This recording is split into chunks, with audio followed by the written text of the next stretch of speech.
You're listening to the Digital Deep Dive, where we tackle the newest trends, strategies, and pain points shaping growth across the digital landscape. From Amazon and D2C to international expansion, join our host and e-commerce leaders across multiple industries for in-depth discussions on how to maximize your brands in the digital arena. Now, here's your host, Aaron Conant. Well, hello, everybody, and welcome back to the Digital Deep Dive podcast. I'm your host, Aaron Conant, and today, a great, friend that we've been connected for a long time, and yet just, more recently been connected and just had a few fantastic conversations now. George Wescott at A Ventures Global, and what I want to tackle today, because I've just had like 3 or 4 great conversations now around the integration side of everything that's going on in the e-commerce landscape. New tech popping up left and right. All of this idea, we're going to make it easier, but still at the same time, people are throwing more and more people at things, and that gets very, very expensive. And so, anyways, I'll kind of kick it over to you, George. If you want to do a brief intro on yourself in A Ventures, that'd be awesome. And then we can kind of jump into the conversation. Sound good? Sounds awesome. Thanks for having me, Aaron. Super excited to be here. Very grateful. Fan of the show, fan of the podcast, fan of everything you've done. And like you said, we've kind of known each other for a while, but good to reconnect on this level and talk about this exciting area. So thank you very much. Yeah. And the quick side note is, like, you kicked off the Amazon Vendor Central Forum in LinkedIn, right? Yeah, well, I'll try to give a 2-minute super quick background. Yeah, please do, because I think there's going to be a lot of people that hear your name and like, I see that all the time. Where do I see it all the time? And it's the Amazon Vendor Central LinkedIn group. Yeah, so that's a pretty amazing group, and I created that group in 2007 initially. How did I get to there? What led me to create the group? Kind of go backwards a little bit. I developed my first website in 1995, actually. 1998, I sold my first product on the internet on a site that I developed from the ground up using an Apache server, Linux operating system, open source content management system. And so at a fairly technical level, I could build things, develop things, became one of the first people to ever sell a product in the Amazon marketplace. And then, had an opportunity to start work with some brands that needed help with their go-to-market strategy around e-commerce and specifically Vendor Central. So when I got involved and asked to help on that particular platform, there were absolutely no resources. And because of my background in open source, I was really reliant upon groups and communities to build things. So I thought, what better place this is great. Let's do it on LinkedIn, create a group, treat it 100% as resources only, no pitches, no advertising. That was 2007 now. And I have, some great people that have helped me along the way as admins and things like that, kind of build this group. But now today, over 16,000 people in the group globally. I looked at some stats last week. It blows me away. I think something like 250,000 page views in 15 days. So that group is absolutely on fire.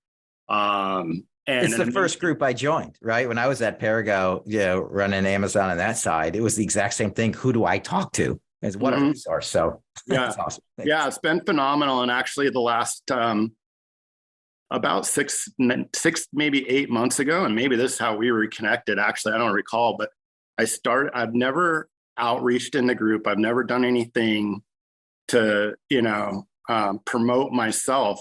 I've only been the admin. I've only tried to help. But I decided I was going to start connecting with people that I really wanted to try to connect to in the group and start a dialogue and just get to know them and blah, blah, blah, that kind of like almost like a happy hour sort of idea. Like, let me just connect to like 20 people, over the month and see what happens. And it was one of the coolest experiences I've ever had, because what I found out is everybody absolutely loves the group. It's awesome. And it's a tremendous resource.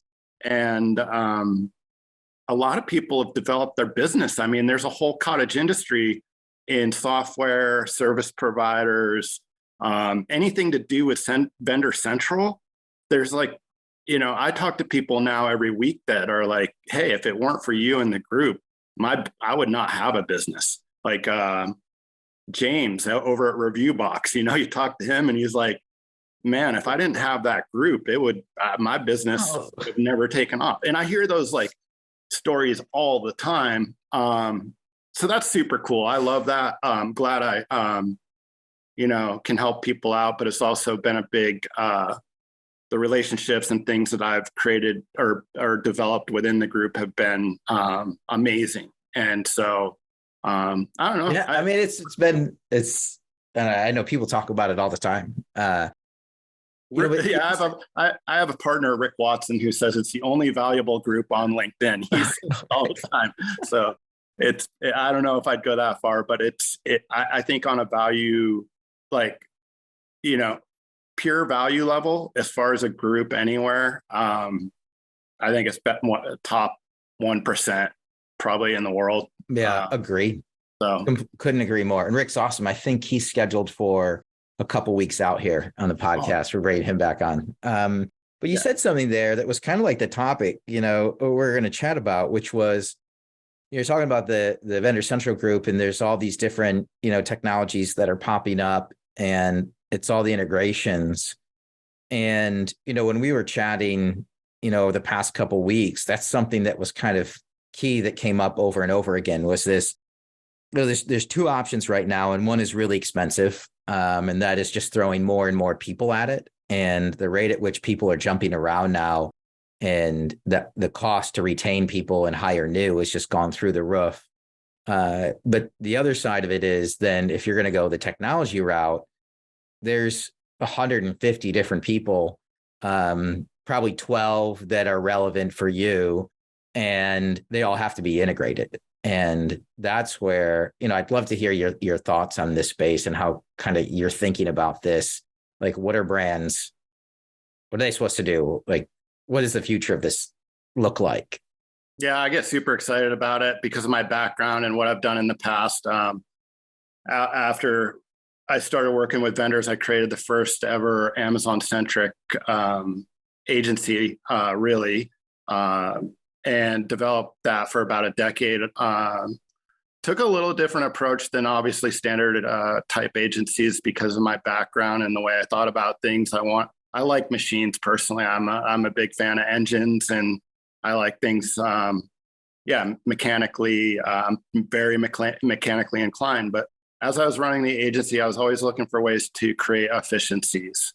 I bootstrapped the agency. I literally took no debt on. I built, basically the agency through efficiencies. And so long story short, I get really excited about it because I've had practical experiences in my life where I see it benefit the brands and the businesses that are involved. And so I'll get right to it. Basically, the last 10 years, I think everybody wanted to be a software developer.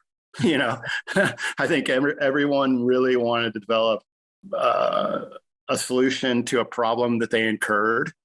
And there's so many of these there's literally thousands of these apps that exist on the value chain today for e-commerce. I mean, just take a look at AWS, just take a look at Amazon, and look at how many apps that Amazon has relative to e-commerce. And think about, is there any way to integrate those to further create efficiencies for my business?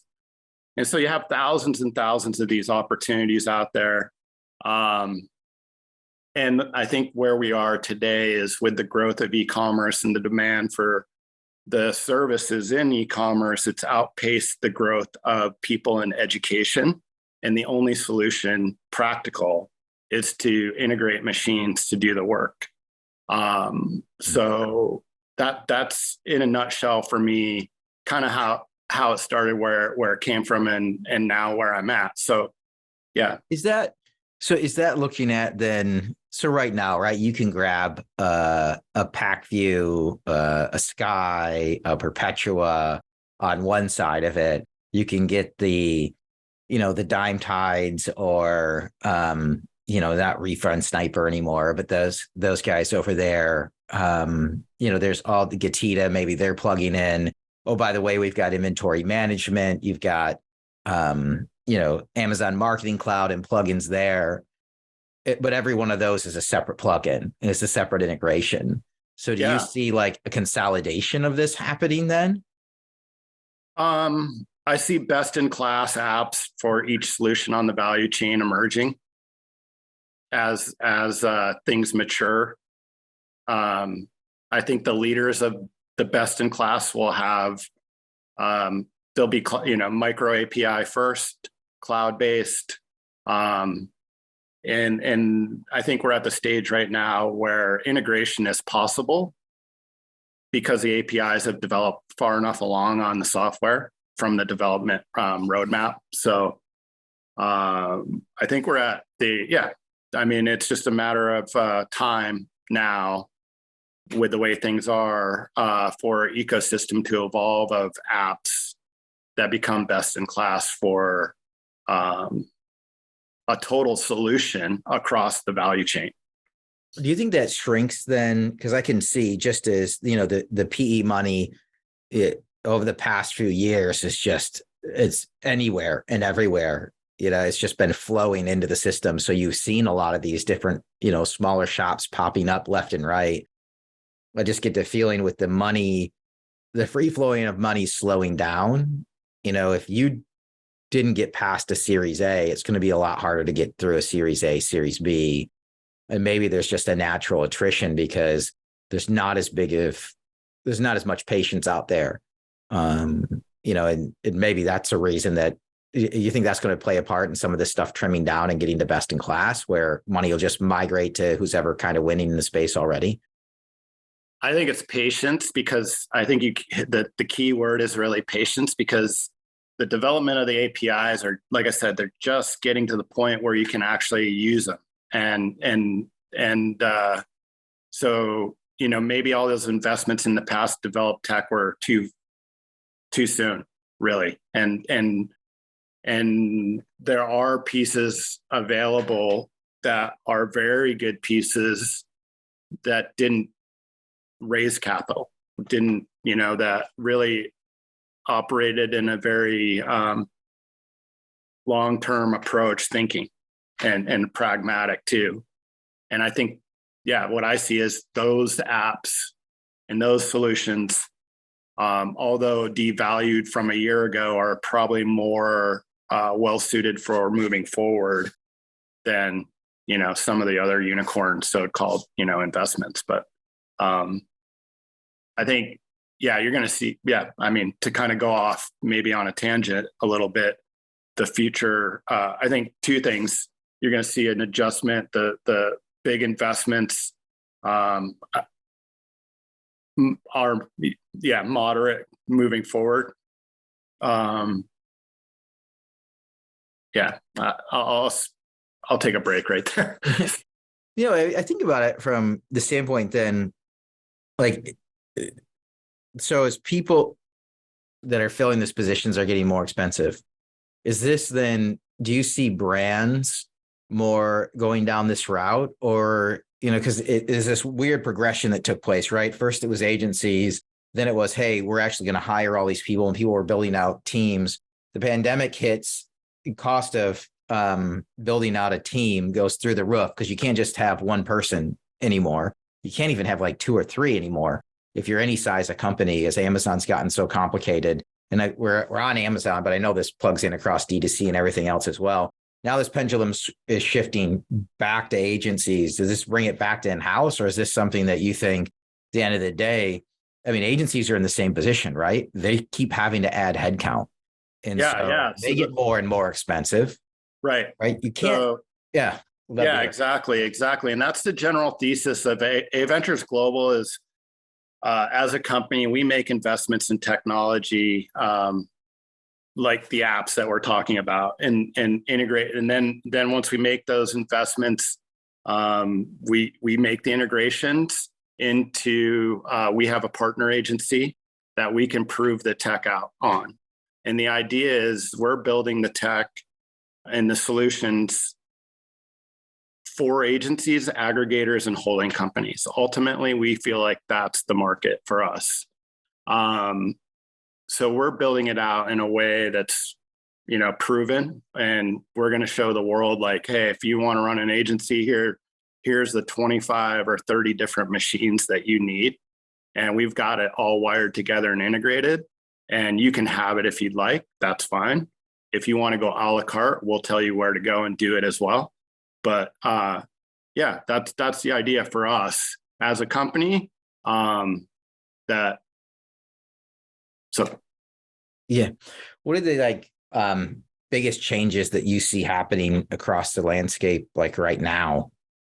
That when you're talking with brands or potential new partners, what are those biggest things that people aren't thinking about right now that pop out in your mind? I mean, I was thinking you were just saying it's for the aggregator side, right? I was thinking this is kind of what Thrasio figured out in real time.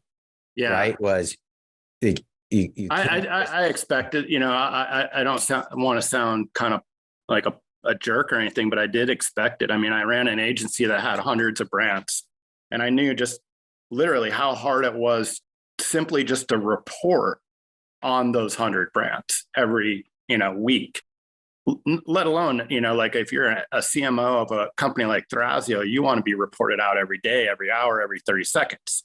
Right. So that's extremely difficult to do, just that part. I expected that that's again why we're developing the things we are. We expected that the aggregators would have those issues. We thought that the agencies would have those issues. And obviously the PE that owns the aggregators and the holding companies that are being managed by the agencies, they want more visibility too. So they want access to the apps and the data as well. But in general, I think I don't have a crystal ball, but I've been in it with enough experience and seen, experience the operational side. And I think that's the thing that most people don't. Two things that people cannot grasp is the size of the landscape when it comes to e-com, period.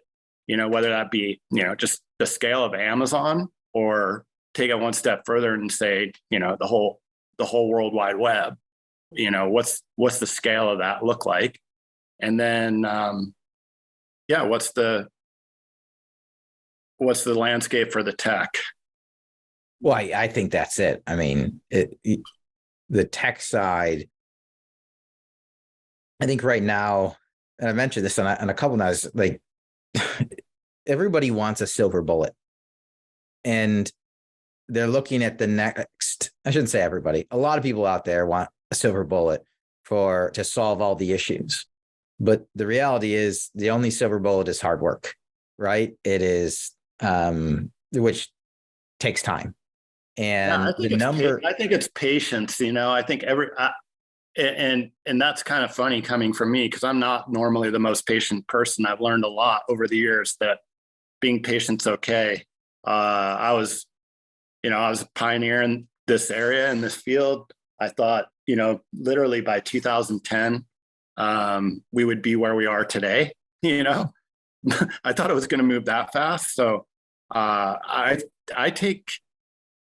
I'm tempered with my enthusiasm about how fast things are going to move and change right now. I think we're at a point where things are going to change significantly over the next 10 years. I think these integrations and everything, will start to show a lot of promise in the next 3 to 5 years. Maybe, some big wins from simple things in the next 24 months. But I just see from the tech side, it's hard to understand the scope of the number of integrations that you need, right? And I think, a lot of people, the reason they outsource to an agency, which I'm completely for, was that they could, push off, that portion of it to an agency, that they would have all the tech and all the integrations and everything they need. And, that's not necessarily true with the agencies that are out there right now. And it's just because, like you're saying, the lack of the API integrations that are available, how much is Amazon willing to share? Where's data coming from? The last one we did a couple weeks ago with Amped around they're connecting, between Amazon and Google. You can drive the Google traffic in and you can get an attribution backed with that. I mean, that episode blew up because people are like, they've been around, they've been doing it. Is all of a sudden you learn about it, it just takes off. And I like that microcosm because there's 30 more of those little integrators out there that are going to blow up over the next 3 to 5 years as people figure out oh, wait, I didn't even know I could do that. Right? Yeah. I see. And that hits the point perfectly for me, because I've been doing this for a long time and I've been looking at these sort of scenarios how do you use Amazon programmatic DSP platform and AWS personalize and personalized programmatic advertising. Things like that are possible today. And just because of the connectors, the development of the technology, but simple things like driving traffic from Google to Amazon and, getting the attribution, which people have been doing for, 15, 20 years, but all of a sudden it's an app that does it. And it's simple now. It really is simple. So I think you're right. You're going to see a lot of that over the next, so much tech has been developed in the last 10 years around this, just around e-commerce and specifically e-commerce. There's been so much, and we're at the point where the APIs are developed enough to where certain apps will integrate with other apps. And that's where the cool solutions are going to come from. Yeah. I mean, when I think about the major focus, and this is, I think, the point that I like, drive home for the people who are listening, is there's so many more apps out there than you realize, doing so many more things than you realize. So a lot of conversation has happened over the years around, the Profiteros, the stack lines, the essential, the old one-click retail, on the data, share of voice, share of shelf, attribution that way. There's the Kenshu Sky, I guess now the Perpetuas, like we were talking about, the pack views, the new things that have popped up on paid media. And those are some cool things. And there's the, hey, chargeback recoveries. And those are the top 3 areas that people are looking at. There's another 30 out there that people are capitalizing on that are just kind of breaking through right now. Mm-hmm. And in reality, it's only going to take more of your time to go through and weed through all of them and find them. And maybe we find a way to promote them on the Vendor Central group or something like that, because there's so many more, especially what's going on and the amount. I did a podcast with Srinath, and the number of data streams that are coming out. I think that was Amazon data streams. Mm-hmm. How much data is coming out? What do you do with it? How do you maximize it? How do you use it? What do you do with it? It's unbelievable. And it's confusing right now at a time where digital marketers and e-com people are already overwhelmed with, just trying to set budgets this year around, hey, there's a recession. There's not a recession. It's a soft landing. It's a hard landing, whatever it might be. Right. Mm-hmm. But are there other new ones that are popping up? Or the other thing we can always talk about that comes up quite a bit right now, it's been pushing, is the buy with Prime side. Mm-hmm. Because I know that's been a topic that people have been trying to really understand. Is it worth it or not? I probably get asked that 3 times a week. And I think the jury's still out right now. But would love to hear your thoughts on that, or if there's new tech that's popping up that you think is amazing that people should look into.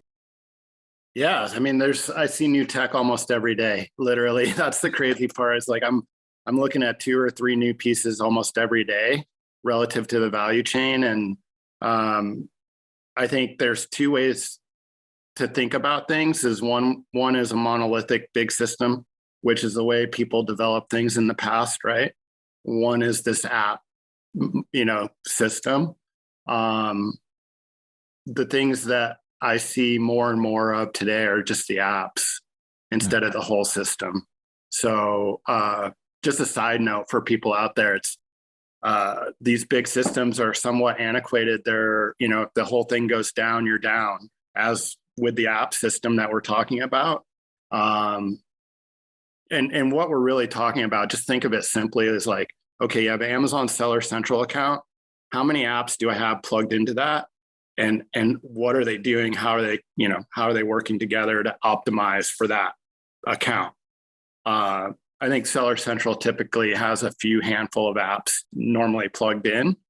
But I think we're getting to the point where we're seeing on average of a tech stack around e-com 15 to 30 apps to do the work. So, there's a big difference between that 15 and 30 idea and the initial idea that everybody had in the software industry was like, hey, let's just build one system. It's the way Amazon started out, but they changed around 2009. They went to API first, wholesale change across the organization, transformational moment at Amazon. You talk to the upper level executive leadership and talk about building, things when the rocket's in the air. They flipped the switch at 180 on the way they were developing things and went API first around 2009, I think, which is about when I started really getting involved with them. So, I think, there's just the next 10 years is going to be this radical departure from these monolithic platforms to these new, ecosystems. So every day I'm seeing new apps, usually really small, 2-people teams, 3-people teams. They have an API. They want to integrate. They're already thinking like, that's the other big issue is a lot of people that were developing apps or platforms, let's say, they weren't thinking about how we integrate these into the value chain. They were never thinking like, and now most of the developers out there are thinking first, how do we integrate into things? So I think that's a big shift that we're going to see over the next few years. It's just going to be like, hey, if you're not already developing on the roadmap integrations, chances are you missed the boat. Like that's just the fact. And some of these bigger companies, just because of the way the architecture of the software is, they can't, they won't be able to actually change. They can't redevelop from the ground up. So that's a good point too to bring up is we're a little bit different on the investment side. From a company standpoint, we're not just simply aggregating tech. We're looking at tech as what's in best in class and then what can be integrated.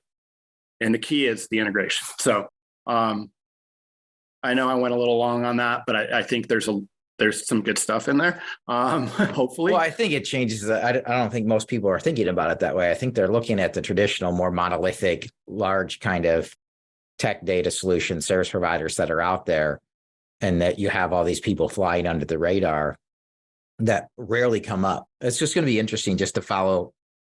I chat with 20 to 30 brands a week, like to see over the next year to 2 years, the number of questions that pop up around these new solutions. Those are, I don't know, it's going to be fun. It's going to be fun. It's super fascinating to me because usually in business, you don't start to, until you have some brand equity, right? Like you start to see the revenue generate from once you're established and people trust you and those things. So you would think, these monolithic platforms, because of that, would have this significant advantage. But these upstarts that are built in a new way, may actually have faster growth than, even though they may have no equity and outpace the monoliths. You know what I'm saying? Yeah. Because they're agile, they're nimble, and they integrate. So they end up just getting gobbled up then? I mean, with the cash that the big guys have, and I don't know. I don't know where it's going to go. I don't believe in, even though we call ourselves, like you look at our website, we'll say we aggregate tech. I don't I don't necessarily believe in the aggregation of tech, because I think as you roll tech up, as we've seen in the aggregator business, as you roll things up, it's not very easy to operate it. The operation becomes much more complex of it. And that's like 100x in software. Like once you get into software and you start aggregating things, trying to connect things, again, it goes back to the original roadmap and how they were built, how they were architected, and, they're going to be big names in this industry that will never integrate, because even though they're big names and you would think that they naturally would and could, they won't, because they can't, and that's going to become something, you'll notice it as somebody in the business, but yeah. So I don't know. I don't know what's going to happen, if we're going to see roll-ups or, how this is all going to develop, really. There's there's 6 companies in this space right now trying to essentially build and develop, this out. So it's really early, but I don't have a crystal ball, really. My North Star for me is just finding the best in class. And I believe over the next 5 to 10 years, long term, we'll build really compelling solutions. And that's it for me. Love it. And as far as, I can talk about Buy with Prime, Aaron. That was where I was going next. That was your second. My personal interest is, I just get asked about it all the time now. We did dinner on it with that team outside of Unboxed, which was really interesting, where they're going, what they're doing. But still a lot of questions around, is it worth it? Is it right for me? It's not. Would love to hear your thoughts, just sitting in this space for so long. Does this really take off? Is it, take off for a certain segment who should be thinking about Buy with Prime? Yeah, it's pretty amazing. To me, I'm fascinated by it. I'm actually pretty involved with them. I work with a team in Seattle. I'm under NDA, so I can't say a whole lot of details about things. But I'm involved because I do believe that it has an opportunity to change the landscape. I like to do that sort of thing. So I think it is a big deal. I think it's a massive swing by Amazon. There's no question they have, they have some issues internally at Amazon as far as just as a whole, right? As you look at Amazon today, there's a lot going on. A lot of changes. Is a very dynamic environment, probably more dynamic than it's ever been. Although a lot of people argue that it's slower than it's ever been to get things done. But there's a lot more going on, I think, as a whole. Buy with Prime is just another one of those kind of things to me, but it is a big transformational moment if you think about it, because what it ultimately does is make the entire internet the marketplace. So although everybody wants to talk about it like omni-channel, and I'm reluctant to say this too loud, but I do think of it as Marketplace 2.0. I believe the World Wide Web is the marketplace, and I believe Buy with Prime is the tool to connect that. And so I'm fascinated by it. Do I think it's right for everyone? No. I tend to, I'm a Pareto principle guy, 80-20 rule. So I think 80% of Amazon sellers will find it useful or try it. I think, of those 80%, and maybe that's a high number, I think another 80% will find it works for them. And it's really early right now. We have a partner agency called eCommerce that's a buy with Prime partner, and this agency has integrated somewhere in the neighborhood of 20 or 30 sites with buy with Prime, all across pretty much every kind of category that you can imagine. So there's not been any specific, like at a category level, could I say, yeah, I think it'll work better for this or that. I have some ideas, but we haven't seen any data that necessarily says that one category would. It's just, again, too early. So early, in fact, that up until last week, Amazon did not release the pricing information. So last week was the first public, they didn't announce it, but they put it on their site. So first public exposure to pricing. And by looking at it now that we have the public pricing, I think it's going to make a big impact, because ultimately there are going to be some significant advantages when it comes to the supply chain piece of buy with Prime for people and brands. They're going to see, I mean, we're looking at somewhere in 25 to 35% net increase or decrease, however you want to look at this, I guess, in the logistics cost to get the customer the product and support the service level of customer service and returns. So if you're a seller, if you're on Seller Central, right? So they haven't quite got it worked out for Vendor Central yet, as I understand. Just issues with who owns the inventory. At that point in time, Amazon owns the inventory. Then do they sell it back to you and then you sell it to them? I know that's kind of a thing that they're going to try to work out over time, which the reality is anything can be figured out. So focused on the seller side. So if you're on Seller Central, you got your own direct to consumer site, why not?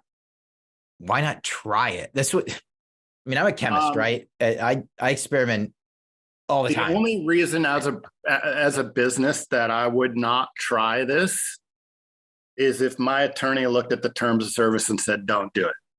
Like, he was like, there's something in this, there's a hook, and you should not do this because you'll be liable to Amazon for something, right? Mm-hmm. I've looked over that. I don't feel like that's the case. I'm not an attorney, but that would probably be the only logical reason in my mind to say no to this right now. And the fact of the matter is, it's so easy. We've had integrations with clients that, literally we surprised them by how fast we were done. Like, okay, we're going to go do it. Okay, we're done. Like it's done. You have the buy with Prime button on your site, and they're like, oh wait, we didn't know what we wanted to offer yet. We weren't expecting that. Hold on, too fast. But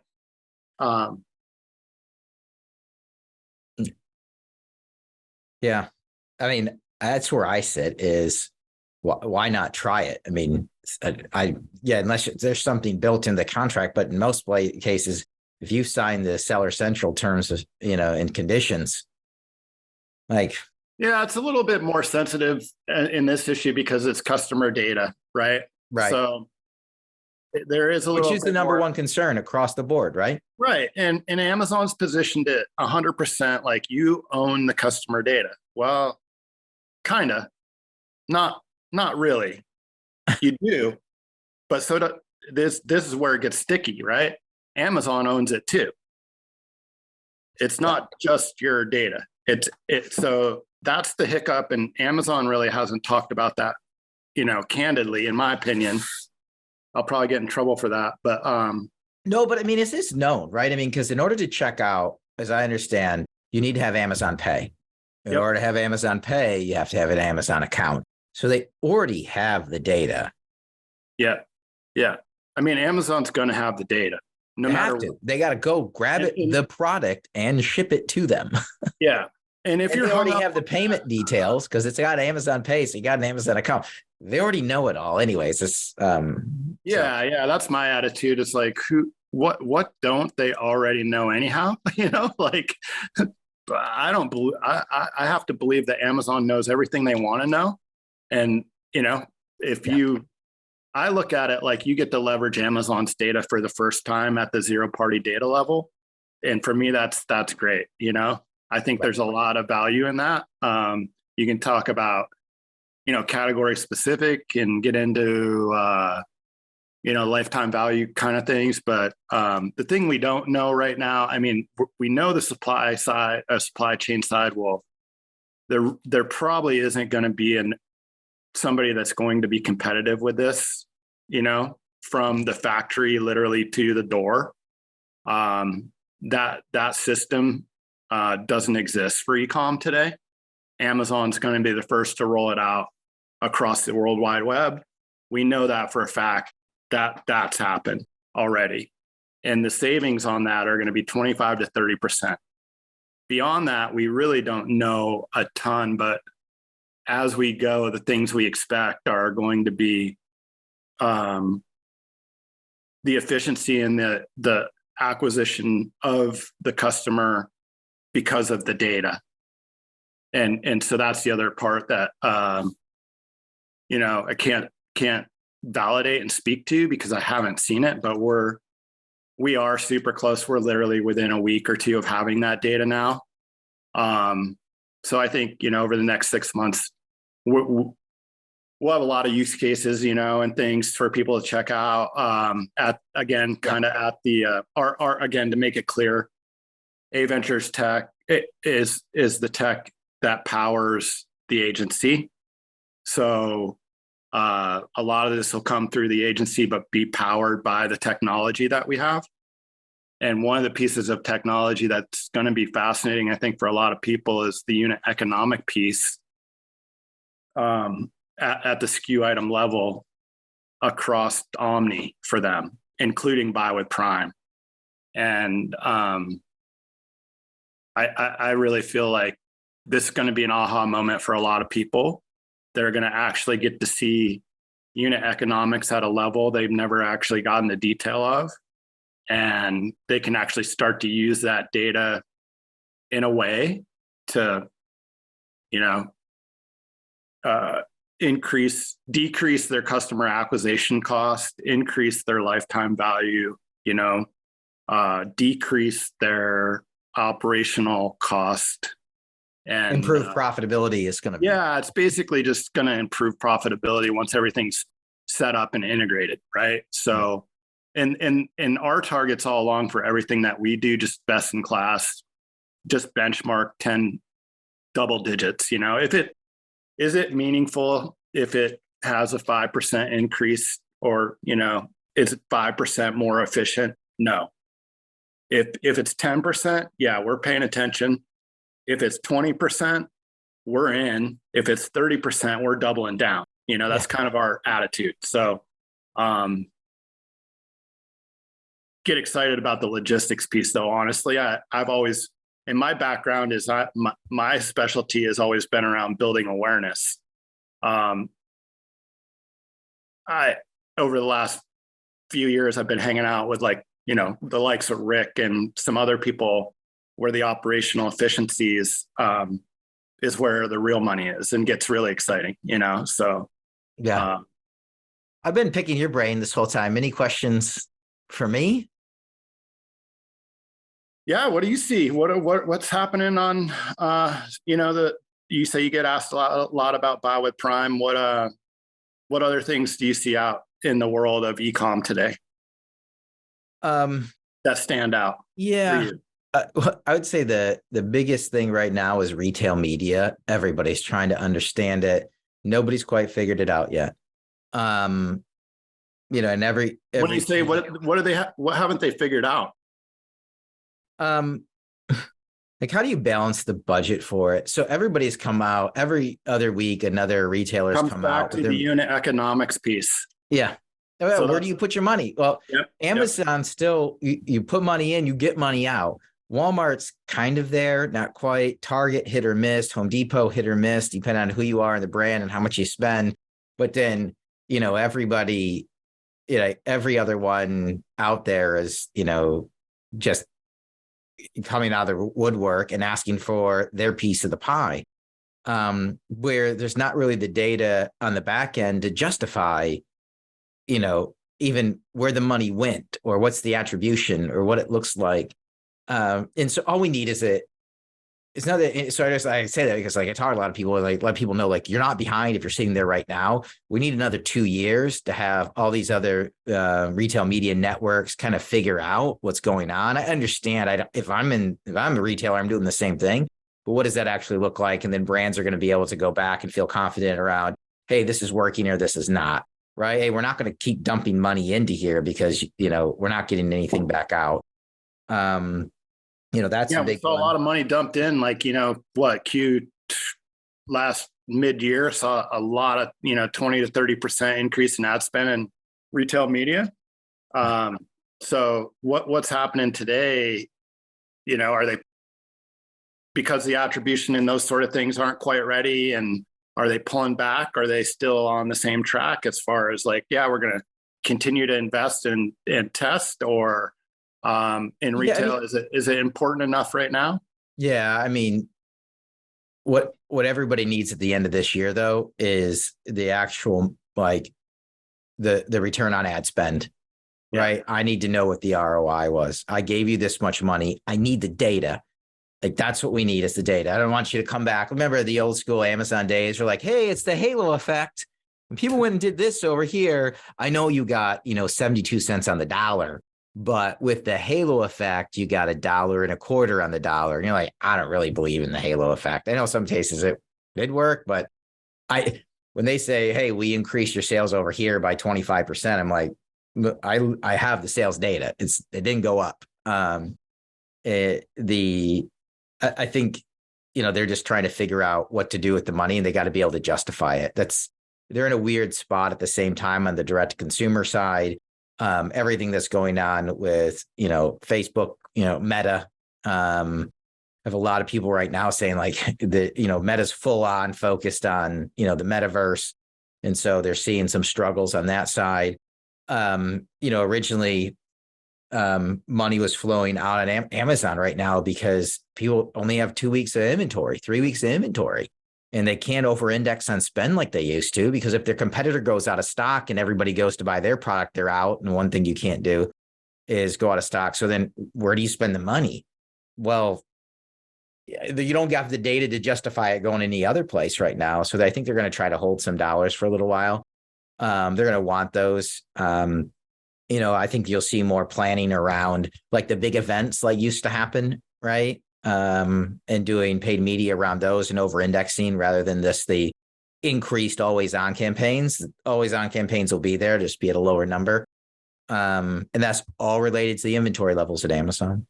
Off Amazon, there's some really cool things coming down the pipe with QR codes that's just revolutionizing offline to online attribution. I've got a podcast coming up in, 3 or 4 weeks here with Tim Armstrong from Flow Code. That's going to be awesome to kind of just do a deep dive so everybody knows on that. And then supply chain fulfillment, it's top of mind for everybody, kind of like you're saying, the closer you can get that product to the end consumer, the more beneficial it is. And so a lot going on in the 3PL space with micro fulfillment, distributed logistics, not the traditional 3PLs that struggle with it, but these new ones like Corey over at DaVinci, that's still popping up. I see that stuff moving so fast, Aaron, right now. What we'll talk about in a month or two, we'll be oh, Amazon released this and gave you this and gave you that. Literally in 2 to 3 months, we could be saying, oh, the solution is there. You don't have to worry about stockouts anymore. Right. Literally, we're that close. So for all those sellers out there and all those vendors, Amazon will solve this problem for you so that you can go make more money. That's what they want. Right. So it's on the way, you know? Yeah. Awesome. Well, I see, we might have gone a little over on time, but it's been an awesome conversation, George. Always, buddy. I love it. And thanks for having me, and super excited to be, in the mix. And yeah, it's going to be fun. We should do a recap a few months out. Because I do want to maybe we do a full on focus on Buy with Prime. I think that'll be a good one because people just want data, right? Yeah, I think we'll be I think we'll be in a really good spot. Probably in 30 days. We'll be super solid in 60 days. Okay. So love to. Thank you. Put it on the books. Yeah. Because people just want data. They don't mind doing it, but they have so many things on the plate. They just want to know, hey, give me 30 examples and okay, it's going to work for me, and they can go with it and then 100%. Put it in their IT queue. 100%. Yep. Awesome. Well, thanks, my friend. And thanks everybody for listening to this episode of the Digital Deep Dive.